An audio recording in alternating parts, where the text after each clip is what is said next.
കുറ്റിക്കാട് ശ്മശാനം പൊന്നാനി നഗരസഭ ടൂറിസ്റ്റ് കേന്ദ്രത്തിന്റെ ഭാഗമാക്കി മാറ്റാനുള്ള നടപടിയെ ബിജെപി രാഷ്ട്രീയപരമായും നിയമപരമായും നേരിടുമെന്ന് ബിജെപി സംസ്ഥാന എക്സിക്യൂട്ടീവ് മെമ്പർ കെ സുരേന്ദ്രൻ അഭിപ്രായപ്പെട്ടു.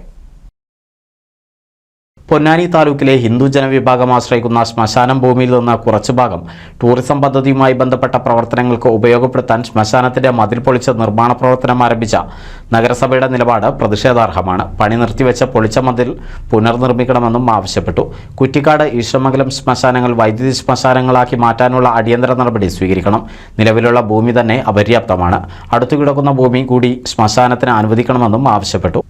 ബിജെപി മണ്ഡലം കമ്മിറ്റിയുടെ നേതൃത്വത്തിൽ ശ്മശാനം പൊളിച്ച സ്ഥലം സന്ദർശനം നടത്തിയതിനു ശേഷം മാധ്യമപ്രവർത്തകരോട് സംസാരിക്കുകയായിരുന്നു കെ സുരേന്ദ്രൻ. നിലവിലുള്ള ഭൂമി കൂടി കയ്യേറുന്ന സാഹചര്യത്തിലേക്ക് മുനിസിപ്പാലിറ്റി മുന്നോട്ട് വന്നിട്ടുള്ളത്. ബിജെപി ഇതിനെ രാഷ്ട്രീയപരമായും നിയമപരമായും നേരിടും. നിലവിലുള്ള നമ്മുടെ അടുത്ത ശ്മശാനം ഈശ്വരമംഗലത്തെ ശ്മശാനം തന്നെ, അവിടെ മൃതശരീരം കൊണ്ടുവന്നാൽ അത് സംസ്കരിക്കാൻ പര്യാപ്തമായിട്ടുള്ള യാതൊരു അടിസ്ഥാന സൗകര്യങ്ങളുമില്ല. അവിടെ ഇന്നും ജനങ്ങൾക്ക് അവിടെ വന്ന് ഈ സ്വസ്ഥമായി ഈ മൃതശരീരം സംസ്കരിച്ചു പോകാൻ കഴിയുന്നില്ല.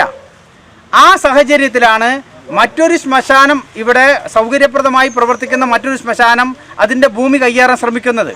ബിജെപി നേതാക്കളായ ശങ്കുട്ടിദാസ്, ചക്കുത്ത് രവീന്ദ്രൻ, ഇ.ജി. ഗണേശൻ, സുജേഷ് പൊന്നാനി, സുഭാഷ് കോട്ടത്തറ, തുളസി കുറ്റിക്കാട്, വി. ഗംഗാധരൻ, കൗൺസിലർമാരായ V P. Babu, K. Sugunan, A D. Sunil, BDJS നേതാവ് കാക്കൊള്ളി സോമൻ എന്നിവരും പങ്കെടുത്തു. NCV news Ponnani.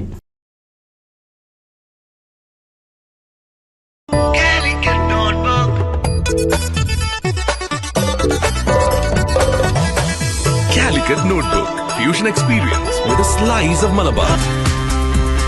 Forum Center Mall, Edappal, Malappuram. We are also at Abu Dhabi, Dubai, Sharjah, Ajman, Qatar and Kochi.